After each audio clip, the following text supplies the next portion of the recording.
अट्टाट्टहासं शिवं शिवरूपमेवं कालीकरालवदनं संसानभूपं नित्यं वदान्य भवतीं भवपूर्वपूर्वं काली कपालिकरलां परवां परंसम्। इस श्लोक में भगवती महाकाली के विशिष्ट स्वरूप को चित्रित किया है और वास्तव में महाकाली का स्वरूप अपने आप में ही विचित्र है, मगर जीवन की आधारभूत अधिष्ठात्री देवी है, जीवन की प्राणस चेतना है, समस्त संसार को नियमन और संचलन करने वाली प्रमुख महाविद्या और महादेवी है। इसलिए त्रिगुणात्मक स्वरूप में भगवती महाकाली को सर्वप्रमुख स्थान दिया है। यही नहीं, अभी तो 10 महाविद्याओं में भी भगवती काली का चिंतन ऋषियों ने सबसे पहले किया है। इस श्लोक में भगवती महाकाली के बारे में कुछ नवीन तथ्य स्पष्ट किए हैं।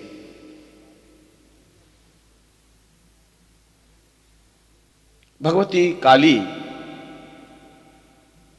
अपने आप में शिवा है, शिव की आधारभूत रूपा है।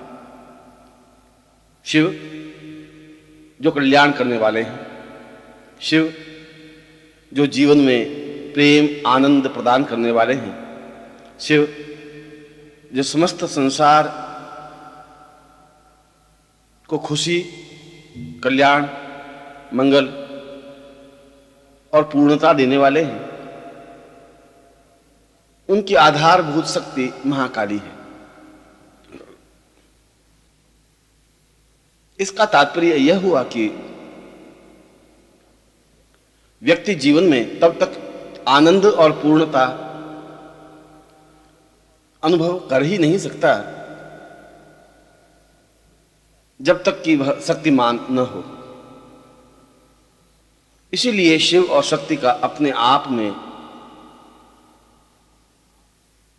संबंध है। यदि आप शिवमय बनना चाहते हैं, कल्याणमय बनना चाहते हैं, जीवन में पूर्ण शांति और सुख प्राप्त करना चाहते हैं, आनंद और सुख को प्रवहमान करना चाहते हैं, तो यह आवश्यक है कि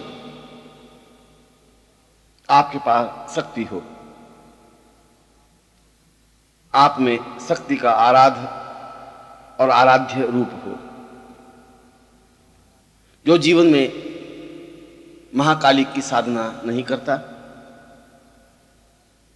वह जीवन में निर्भय और निष्कंटक हो ही नहीं सकता। और जब तक भय है, डर है,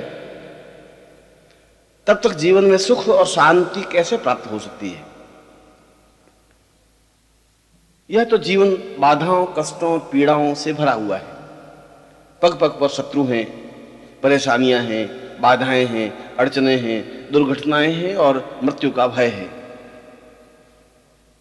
इनसे निजात कैसे पाई जा सकती है? इनसे छुटकारा कैसे पाया जा सकता है? प्रयत्न करने से तो यह संभव नहीं है। कौन चाहता है कि उसके जीवन में परेशानी हो? कौन चाहता है कि उसके जीवन में भय हो? कौन चाहता है कि वह तनावग्रस्त हो? फिर भी मनुष्य के जीवन में तनाव, चिंताएं, परेशानियां होती ही हैं और व्यक्ति के परिश्रम से, व्यक्ति के प्रयत्न से इन तनावों से छुटकारा नहीं मिल सकता।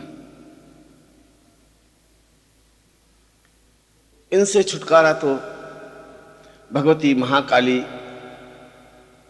की साधना से ही संभव है। यों तो त्रिगुणात्मक स्वरूप में महालक्ष्मी और महासरस्वती को भी प्रमुख स्थान दिया है, परंतु ऋषियों ने कहा है कि केवल महाकाली की साधना करने से भी जीवन में पूर्णता, जीवन में सौभाग्य, सुख, शांति, आनंद, लक्ष्मी, सरस्वती, स्मरण शक्ति, मेधा और पूर्णता आ सकती है। महाकाली का स्वरूप भले ही भयानक और डरावना हो, काला लंबा चौड़ा शरीर, 10 हाथों में विविध आयुध और अस्त्र शस्त्र लिए हुए, गले में नरमुंडों की माला पहने हुए, पीठ पीछे लंबे लहराते हुए बाल, बड़ी बड़ी आंखें और मुंह के बाहर निकली हुई लाल लाल जिह्वा, सब कुछ अपने आप में डरावना सा प्रतीत होता है।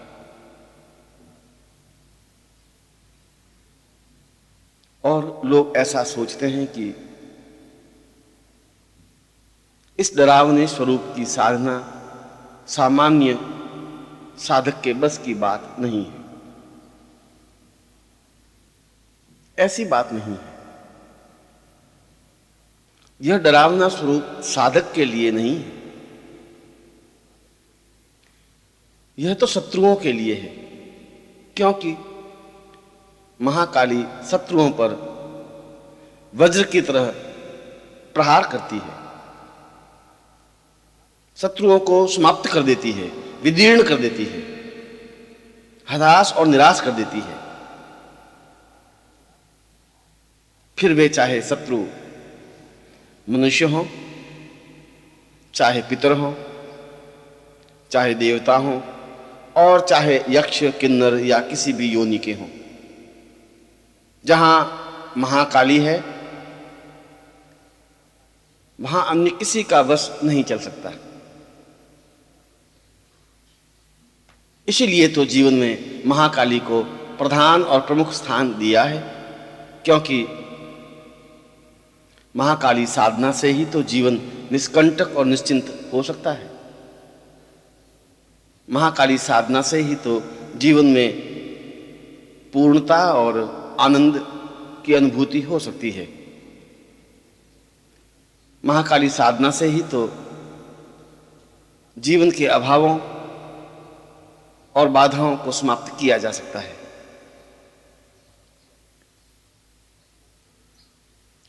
और जीवन में शत्रु केवल देवता, पितर या मनुष्य ही नहीं होते, रोग भी प्रबल शत्रु है। वह रोग चाहे स्वयं को हो, परिवार के अन्य सदस्य को हो, या समाज के किसी वर्ग को हो, रोग को भी तो शत्रु कहा गया है। और इस शत्रु की समाप्ति, रोगों से पूर्ण छुटकारा भी महाकाली साधना से ही संभव है। रोगानुशेषा, काली का नाम लेते ही रोग पीछे नहीं रहते, रोगों का अवशेष रहता ही नहीं, उनका अस्तित्व समाप्त हो जाता है।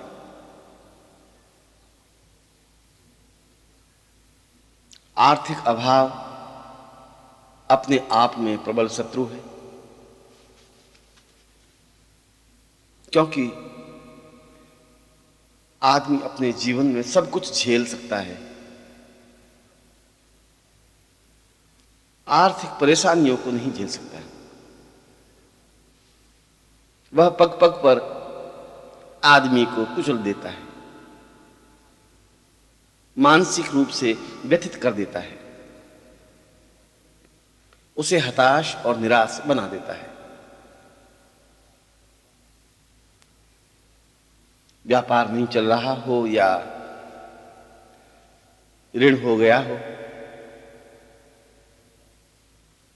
बार बार कर्ज मांगने वालों का तगादा आ रहा हो,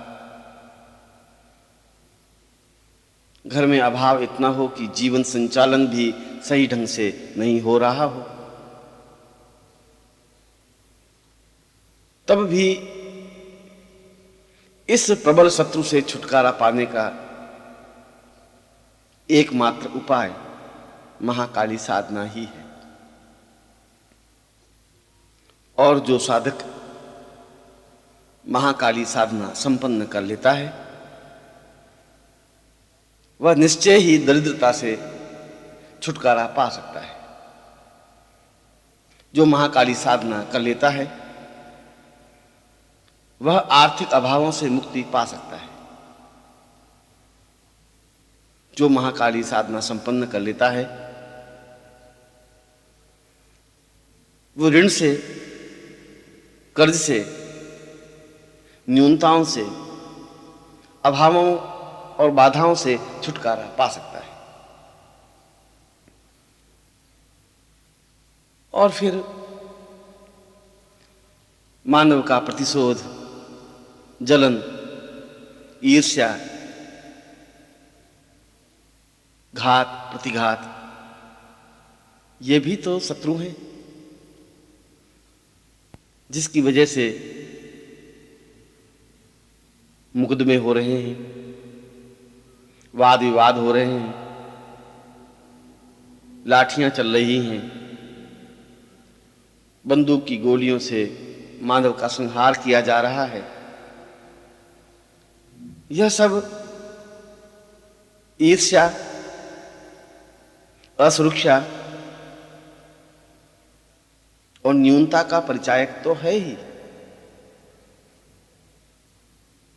इस असुरक्षा और दुर्भाग्य से छुटकारा भी महाकाली साधना से ही संभव है। चाहे हमने किसी पर मुकदमा दायर कर रखा हो या किसी ने हम पर मुकदमा किया हो, हमारे शत्रु हों जो हमें पीड़ा पहुंचाने के लिए प्रयत्नशील हों, हमारे प्राण खतरे में हो या हमारे परिवार वालों के प्राण खतरे में हो, शत्रुओं से मृत्यु की आशंका हो, शत्रु हम पर हावी हो, इनसे छुटकारा पाने का और कोई उपाय नहीं है, कोई तरीका नहीं है। केवल मात्र महाकाली साधना से ही इन शत्रुओं से छुटकारा पाया जा सकता है। शत्रुओं को समाप्त किया जा सकता है, शत्रुओं पर भीषण प्रहार किया जा सकता है, शत्रुओं को मटियामेट किया जा सकता है, उनकी शत्रुता समाप्त की जा सकती है। निश्चय और निश्चित रूप से मुकदमों में अनुकूलता पाई जा सकती है और जीवन को निर्भय और निष्कंटक बनाया जा सकता है। यह सब महाकाली साधना के द्वारा ही संभव है। अन्य चाहे कितना ही उपाय करें, कितना ही प्रयत्न करें, चाहे कितने ही देवी देवताओं की मनोती माने, उनकी पूजा आराधना करें, इसकी अपेक्षा यदि हम महाकाली साधना संपन्न कर लेते हैं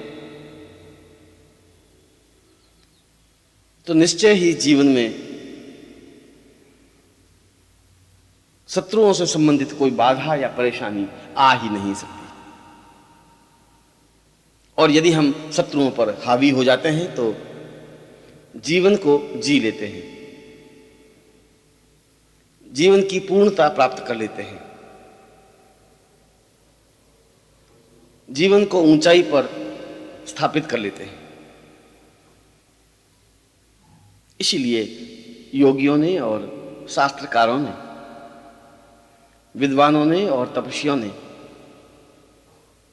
महाकाली साधना को प्रमुख स्थान दिया है। और योगियों के लिए, जो मुक्ति के आकांक्षी हैं, उनके लिए, जो जीवन में धर्म के माध्यम से, साधना के माध्यम से पूर्णता पाना चाहते हैं, जो जीवन में समस्त विकारों से रहित होना चाहते हैं, उनके लिए भी काली साधना ही सर्वोत्तम साधना मानी गई है। क्योंकि जीवन में तो कई विकार हैं, काम, क्रोध, लोभ, मोह, अहंकार, तृष्णा, स्वार्थ और ऐसे सैकड़ों विकार जीवन को घटिया और व्यर्थ बना देते हैं। और जब तक ये विकार हैं, तब तक जीवन में पूर्णता कैसे आ सकती है? जब तक ये विकार हैं, तब तक साधना कैसे संपन्न हो सकती है? जब तक मन में लोभ, मोह, क्रोध, अहंकार है, तब तक प्रभु के दर्शन कैसे हो सकते हैं? पूर्णता कैसे आ सकती है? ब्रह्म में लीन कैसे हो सकते हैं? और इन विकारों से छुटकारा पाने का कोई उपाय नहीं है, कोई साधना नहीं है, कोई पद्धति नहीं है। और जब तक ये विकार समाप्त नहीं हो जाते, तब तक भी जीवन में कुछ भी पाया नहीं जा सकता। पर इन विकारों से छुटकारा महाकाली साधना के द्वारा पाया जा सकता है। महाकाली साधना के द्वारा जीवन को पवित्र और दिव्य बनाया जा सकता है। महाकाली साधना के द्वारा अहंकार रहित जीवन को बनाकर प्रभु के चरणों में समर्पित हुआ जा सकता है। महाकाली साधना के द्वारा योगी अपनी कुंडलिनी जागृत कर, सहस्रार का भेदन कर ब्रह्म में लीन हो सकता है। यह सब महाकाली साधना के द्वारा ही संभव है। यही एकमात्र ऐसी महादेवी है जो जीवन को पवित्र बना सकती है, जो जीवन को दिव्य बना सकती है, जो जीवन में रोशनी बिखेर सकती है, जीवन को ऊंचा उठा सकती है, समाज में सम्माननीय बना सकती है। और जो योगी हैं, तपस्वी हैं, साधु हैं, सन्यासी हैं या गृहस्थ हैं, जो जीवन में पूर्णता पाना चाहते हैं,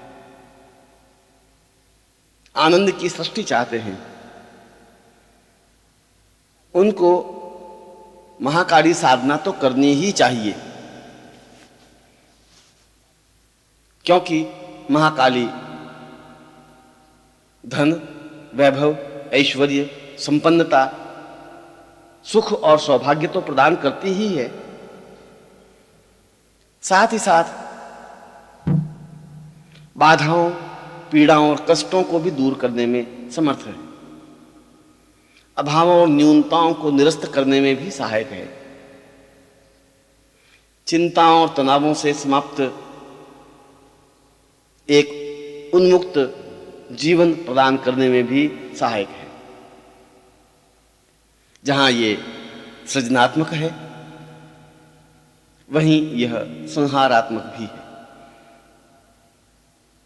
इसीलिए महाकाली को सर्वोच्च महाविद्या कहा गया है। इसीलिए महाकाली साधना गृहस्थ व्यक्तियों के लिए और सन्यासियों के लिए समान रूप से उपयोगी बताया गया है। और फिर यह भ्रांत धारणा है कि महाकाली साधना उग्र साधना है या तांत्रिक साधना है। महाकाली तो अपने आप में अत्यंत सरल, सामान्य और सहज साधना है, श्रेष्ठ साधना है, जो किसी भी इष्ट को मानने वाले हों, गायत्री उपासक हों, सात्विक साधना करने वाले हों, चाहे शैव हों, चाहे वैष्णव हों, चाहे शाक्त हों, प्रत्येक इस साधना को संपन्न कर सकता है। क्योंकि महाकाली का स्वरूप ही अपने आप में उग्र है। महाकाली स्वयं अपने आप में अत्यंत सरल और सामान्य है, शीतलता प्रदान करने वाली है, सुख और सौभाग्य देने वाली है। और गृहस्थ व्यक्ति भी इस साधना को संपन्न कर सकते हैं, गुरु के चरणों में बैठकर या अपने घर में गृहस्थ के कर्तव्यों का निर्वाह करते हुए या अनुष्ठान के रूप में। और यह बात भी निश्चित है कि महाकाली साधना संपन्न करने पर पूर्ण सफलता तो मिलती ही है, पर यदि किसी कारणवश साधना असफल हो जाए, पूरी तरह से मंत्र जप न हो, बीच में ही साधना छोड़नी पड़े या साधना में व्यवधान आ जाए, तब भी साधना करने वाले को इसका विपरीत प्रभाव देखने को नहीं मिलता। यह बात अलग है कि उस साधक को उतनी सफलता नहीं मिल पाती।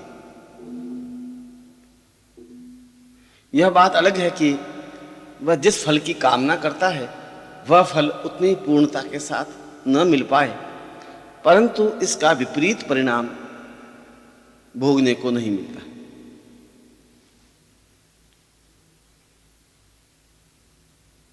इसलिए गृहस्थ व्यक्ति भी निष्कंटक और निश्चिंत होकर इस साधना को संपन्न कर सकते हैं। उनको महाकाली साधना संपन्न करनी ही चाहिए। और जो महाकाली साधना संपन्न कर लेता है, अन्य साधनाएं अपने आप उसके लिए सरल और सामान्य हो जाती हैं। फिर उसे अन्य साधनाओं में असफलता नहीं देखनी पड़ती। फिर उसे पराजय का मुंह ताकना नहीं पड़ता है। फिर उसे जीवन में हताशा या निराशा नहीं होती।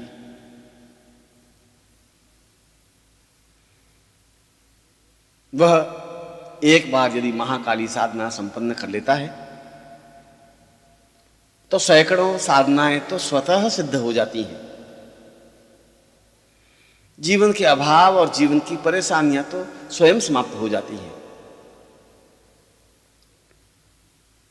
और यह जरूरी नहीं है कि महाकाली साधना किसी मंदिर में या सुनसान स्थान पर, शमशान में या जंगल में संपन्न की जाए। महाकाली साधना तो घर में बैठ करके भी गृहस्थ के बीच रहते हुए गृहस्थ के कर्तव्यों का निर्वाह करते हुए की जा सकती है।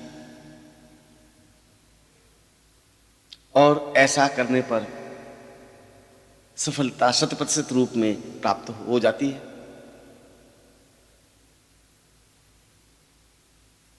जो जीवन में कुछ करना चाहते हैं, जो अपने जीवन में उन्नति के शिखर पर पहुंचना चाहते हैं, जो जीवन में वह सब कुछ प्राप्त करना चाहते हैं, जो जीवन का धर्म और चिंतन है, जो अपने लक्ष्य पर पहुंचना चाहते हैं और विश्व में, राष्ट्र में सम्माननीय होना चाहते हैं, जो अपने क्षेत्र में अद्वितीय होना चाहते हैं, उनके लिए सरस्वती साधना के साथ साथ महाकाली साधना भी अनिवार्य है, आवश्यक है।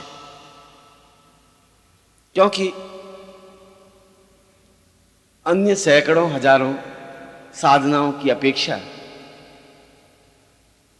यदि केवल महाकाली साधना ही संपन्न कर ली जाए तो फिर अन्य साधनाओं को करने की जरूरत ही नहीं रहती। इसलिए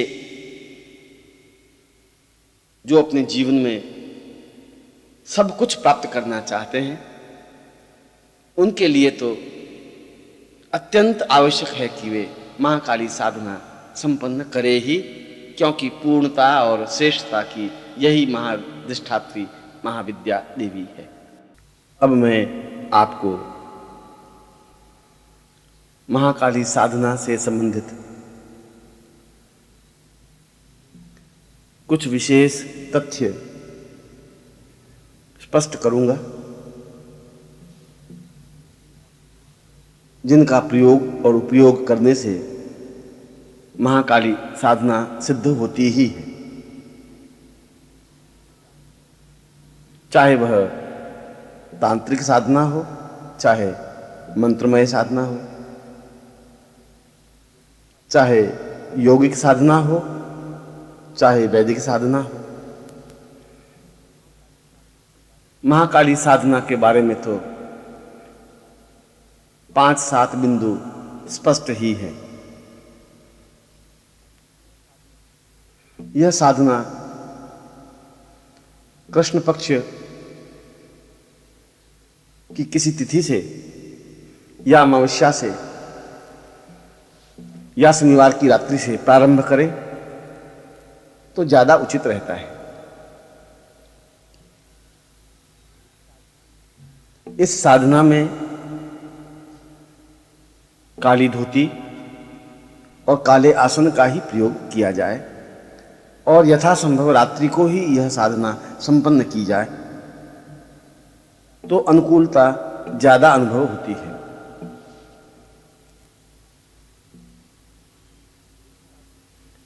इस साधना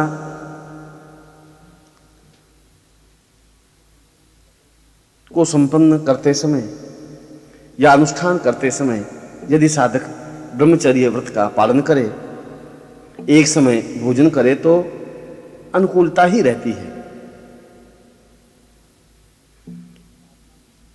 इस साधना में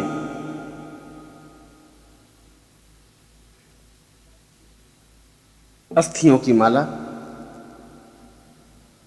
अथवा हकीक माला का प्रयोग किया जाना चाहिए और यदि काले हकीक की माला प्राप्त हो जाए अथवा सर्प अस्थियों की माला प्राप्त हो जाए तो वह ज्यादा उत्तम रहती है। साधना काल में व्यक्ति भयभीत न हो और निश्चिंतता और निर्भीकता के साथ मंत्र जप संपन्न करे तो उसे सफलता मिलती ही है। प्रत्येक महाकाली साधना में रक्षात्मक महाकाली महायंत्र की आवश्यकता होती ही है। रक्षात्मक इसलिए कि वह साधक को पूर्णता के साथ रक्षा प्रदान करती है, कोई तकलीफ नहीं होने देती, कोई बाधा नहीं आने देती। इसलिए रक्षात्मक विधान के साथ महाकाली महायंत्र अपने सामने स्थापित कर उसकी पूजा अर्चना कर संकल्प लेकर साधना प्रारंभ किया जाए तो साधक को अनुकूलता और श्रेयस्करता प्राप्त होती है। यूं तो महाकाली साधना कई प्रकार की, कई रूपों में है। उनमें से मैं कुछ प्रयोग स्पष्ट कर रहा हूं।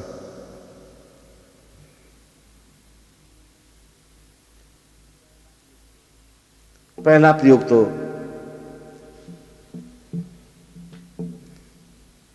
शत्रुओं को समाप्त करने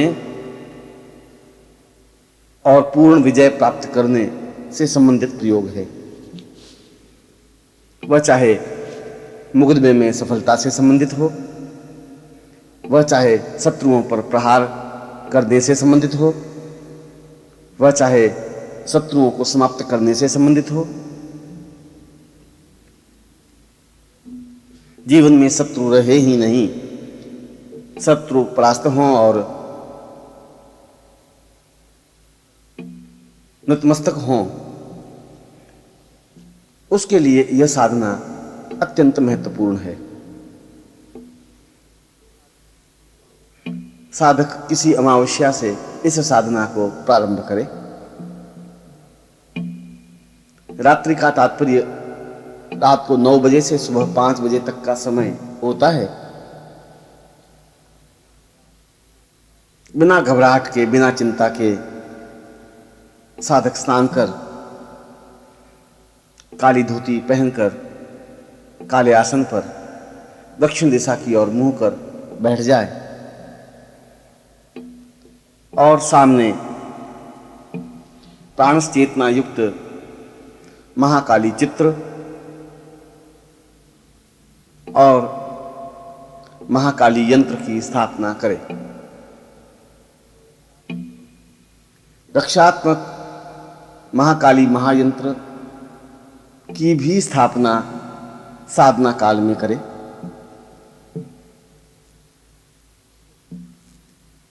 फिर सामान्य रूप से महाकाली के स्वरूप का पूजन करे, नैवेद्य समर्पित करे,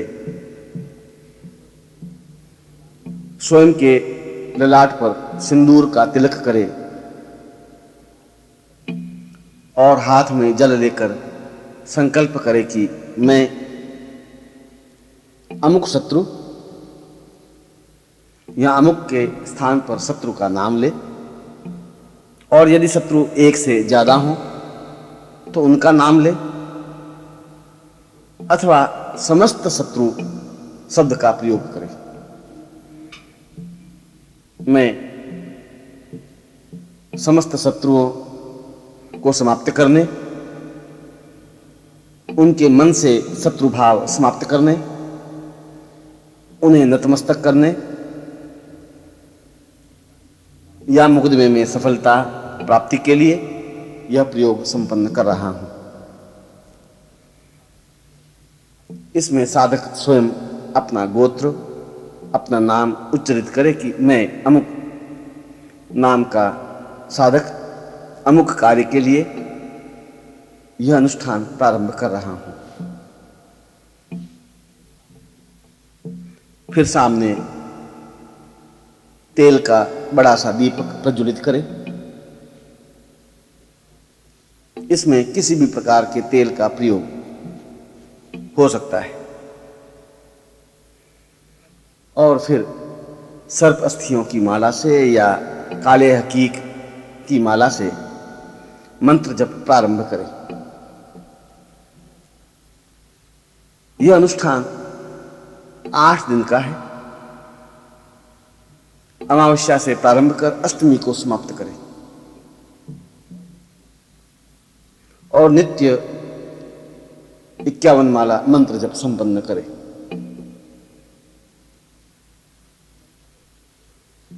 मंत्र है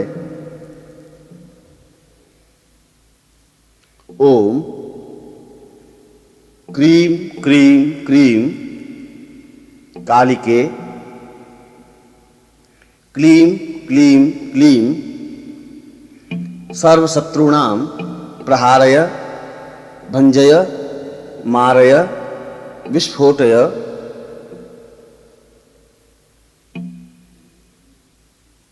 क्लीम क्लीम क्लीम क्रीम क्रीम क्रीम फट। यह मंत्र अपने आप में अत्यंत तीक्ष्ण और प्रभाव युक्त है। मनोयोग पूर्वक एक ही आसन पर स्थिर चित्त से बैठकर 51 माला मंत्र जप संपन्न करे और पूरे 8 दिन तक यह प्रयोग संपन्न करे। अष्टमी के दिन साधक को चाहिए कि काले तिल, काली मिर्च और घी को किसी भी अनुपात में मिलाकर इस मंत्र की 1000 आहुतियां दे। काली मिर्च कितनी मिलाएं या घी कितना मिलाएं, ऐसा कोई विधान नहीं है। और यज्ञ समाप्ति के बाद 5 या 11 कन्याओं को भोजन कराए, यथोचित दान, वस्त्र आदि दे। ऐसा करने पर यह साधना संपन्न मानी जाती है।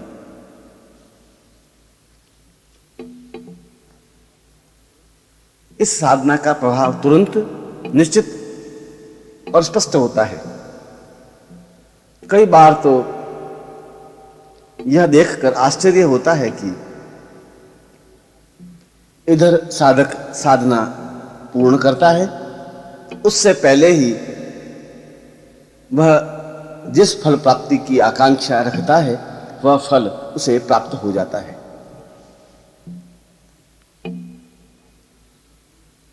यह साधना महत्वपूर्ण और गोपनीय है। साधक चाहे तो इस साधना को प्रारंभ करने से पूर्व अपने गुरु से महाकाली दीक्षा प्राप्त कर ले और रक्षात्मक प्रयोग संपन्न कर ले, और यदि ऐसा संभव न हो तो साधना से पूर्व अपने गुरु की पूजा और 1 माला मंत्र जप संपन्न कर ले। इसको भी रक्षात्मक विधान कहा गया है। इस साधना में किसी प्रकार की बाधा या परेशानी नहीं आती। दूसरा प्रयोग महाकाली के साक्षात दर्शन करने का है, उसे इष्ट रूप में प्राप्त करने का है। जब भी चाहें महाकाली सामने प्रत्यक्ष प्रकट हो, पास में बैठे, समस्याओं का समाधान करे। जैसे मां अपने पुत्र की रक्षा करती है, उसी प्रकार से साधक की रक्षा करे। वात्सल्यता, मातृत्व प्रदान करे। जो इस प्रकार का इष्ट चिंतन रखता है, जो इस प्रकार की फल प्राप्ति की इच्छा रखता है, उसके लिए यह प्रयोग महत्वपूर्ण है। यह प्रयोग किसी भी महीने के कृष्ण पक्ष की किसी भी तिथि से प्रारंभ किया जा सकता है। साधक को चाहिए कि वह रात्रि को ही यह प्रयोग संपन्न करे। घर के किसी कमरे को या स्थान को स्वच्छ लीप कर या धोकर एकांत बना दे और उसमें काला आसन बिछा दे। सामने प्राणस चेतना युक्त महाकाली का भव्य चित्र स्थापित करे और रक्षात्मक महाकाली महायंत्र को तो स्थापित करे ही, दैदीप्यमान महाकाली साक्षात महायंत्र को भी स्थापित करे।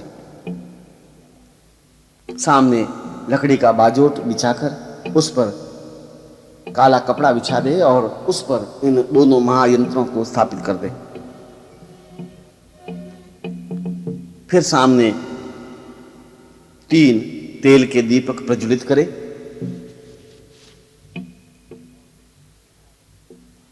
और साधक स्नान कर काली धोती धारण कर दक्षिण दिशा की ओर मुंह कर बैठे और संक्षिप्त महाकाली पूजन करे। संक्षिप्त पूजन में किसी प्रकार के मंत्र जप की या कहने की आवश्यकता नहीं होती। यंत्रों को जल से धो ले, पोंछ ले और वापस स्थापित कर दे। महाकाली के चित्र पर सिंदूर का तिलक करे और यंत्रों पर भी सिंदूर की 5-5 बिंदियां अंकित करे। चित्र पर और यंत्रों पर पुष्प समर्पित करे, अक्षत दे और नैवेद्य समर्पित करे।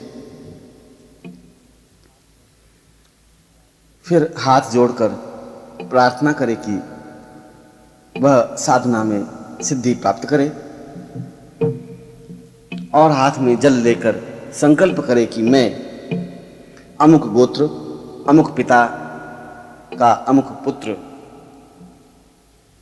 भगवती महाकाली के साक्षात स्वरूप का दर्शन करने के लिए इस अनुष्ठान को संपन्न कर रहा हूं, मुझे सिद्धि प्राप्त हो। इसके बाद गुरु का चित्र एक तरफ स्थापित कर उसका संक्षिप्त पूजन करे और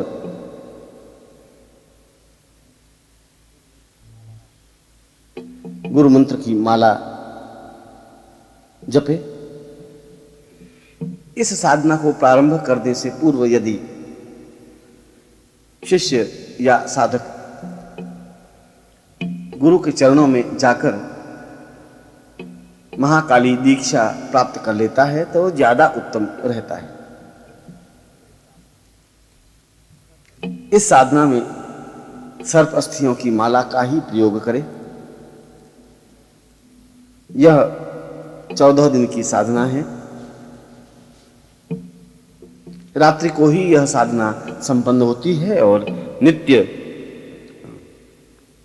101 माला मंत्र जप करने का विधान है। मन में किसी प्रकार का भय या चिंता न लावे। इस बात का ध्यान रहे कि साधना काल में कोई व्यवधान पैदा न हो, कोई पास में न बैठे, बातचीत न करे, किसी प्रकार का व्यर्थ में शब्द न हो,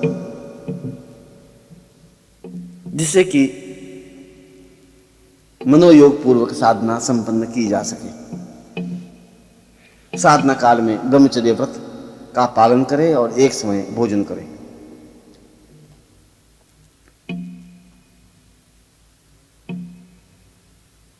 मंत्र है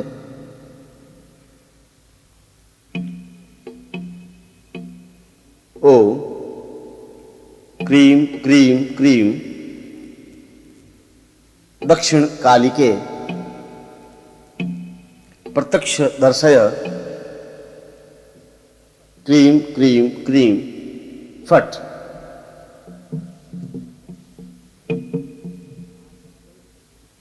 यह मंत्र अपने आप में अत्यंत तेजस्वी और प्रभाव युक्त है। साधना काल में विविध अनुभूतियां होती हैं, मगर साधक विचलित न हो। तीसरे या चौथे रोज ऐसा लगता है कि जैसे कोई कमरे में आया है, मगर वह दिखाई नहीं देता। छठे या सातवें रोज ऐसा अनुभव होता है कि जैसे पास में ही जोरों से हंसने की और अट्टहास करने की ध्वनियां आ रही हैं। ऐसी स्थिति में भी साधक घबराए नहीं।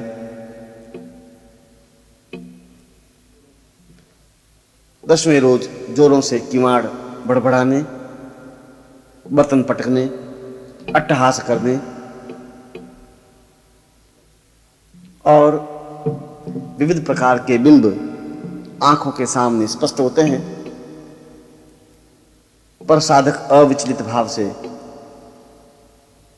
साधना को संपन्न करता रहे, मंत्र जब पूरा करता रहे। 13वें दिन साधक को हल्का सा बुखार या